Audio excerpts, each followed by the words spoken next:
In these sweet and loving lamentations, our queen continued for several days, like the humble spikenard, giving forth most fragrant odors of sweetness.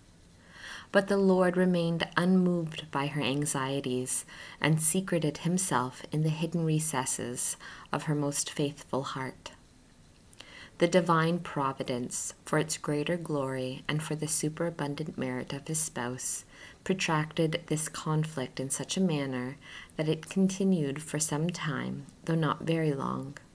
In the meanwhile, our heavenly Lady suffered more spiritual torments and anxieties than all the saints together.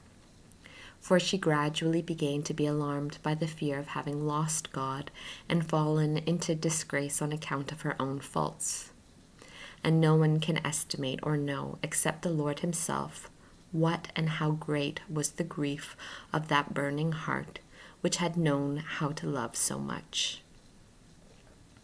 To weigh this grief belongs to God alone, and in order that she might feel it in its fullest extent, she was left by God to the overwhelming anxiety and fear of having lost him.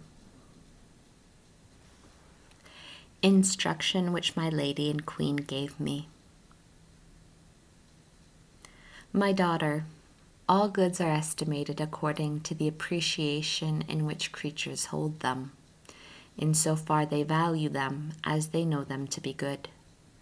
But since there is only one true good, and all the others merely fictitious and apparent, it follows that only the highest good is to be appreciated and recognized.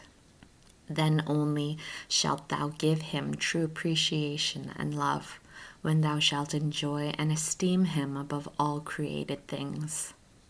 By this appreciation and love will also be measured the sorrow of losing him, and from this thou canst understand somewhat my sentiments at the time when the eternal God absented himself from me, leaving me in my fears, lest perhaps I had lost him through my own fault. There is no doubt that many times the sorrows of this anxiety and the force of love would have deprived me of life if the Lord himself had not preserved it. Imagine, then, what ought to be the grief of losing God really by sin, if, without the bad effects of sin, the absence of our true good could cause such terrible suffering to the soul, knowing at the same time that it has not lost him, but still possesses him, though hidden and disguised to its present consciousness. But this wisdom seems far from the mind of carnal men. With the most perverse blindness, they continue to make much of the visible and fictitious good, and they torment themselves and are disconsolate whenever it fails them. Because they never taste or recognize the highest and truest good, they take no thought or reckoning of it. And although my most holy Son has brought a remedy for this dreadful ignorance contracted by the first sin, by meriting for men faith and charity, thereby affording them the possibility of knowing and experiencing to a certain extent the good, which they never have experienced. Yet, O sorrow, how easily charity is wasted and set aside for any kind of pleasure, and how often faith remains without any fruit and is involved in death.